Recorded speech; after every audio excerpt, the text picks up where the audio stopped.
আসসালামু আলাইকুম। খুবই মজাদার একটি রেসিপি নিয়ে চলে আসছি। বাসায় থাকা অল্প কিছু ইনগ্রেডিয়েন্টস দিয়েই এই দারুণ একটা মিষ্টির রেসিপি। তো চলুন এটা কিভাবে বানালাম সেটাই আজকে আপনাদের সাথে শেয়ার করব। আমি এখানে 1 লিটার দুধ নিয়েছি।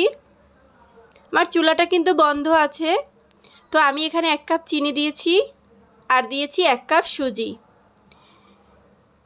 এই চিনি আর দুধ সুজি একসঙ্গে ভালোভাবে মিশিয়ে নিব। এই পর্যায়ে চুলাটা কিন্তু অন করে দিয়েছি। নাড়াচাড়াটা কিন্তু কোনো রকমেরই বন্ধ করা যাবে না। আমি এখানে এলাচের গুঁড়া দিয়ে দিলাম, এটাতে ভালো একটা স্মেল আসবে। এখন দিয়ে দিব 1 কাপ গুঁড়া দুধ।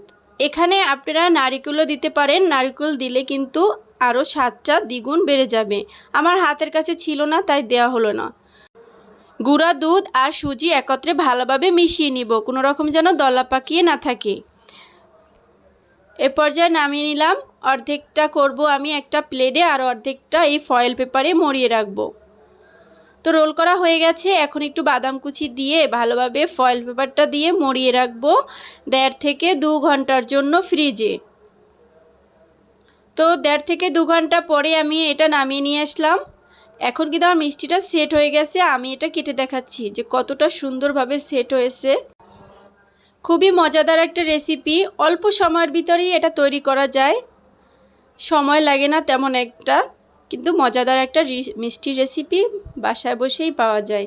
তো আমি যেটা প্লেটে রেখেছিলাম সেটা আমি একটু হার্ট শেপের কেটে নিচ্ছি।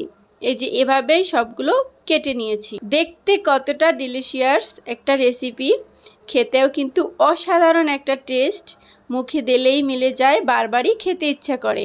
এই ছিল আজকের মতো আমার খুব সহজেই বাসায় তৈরি একটা মিষ্টি রেসিপি। আল্লাহ হাফেজ।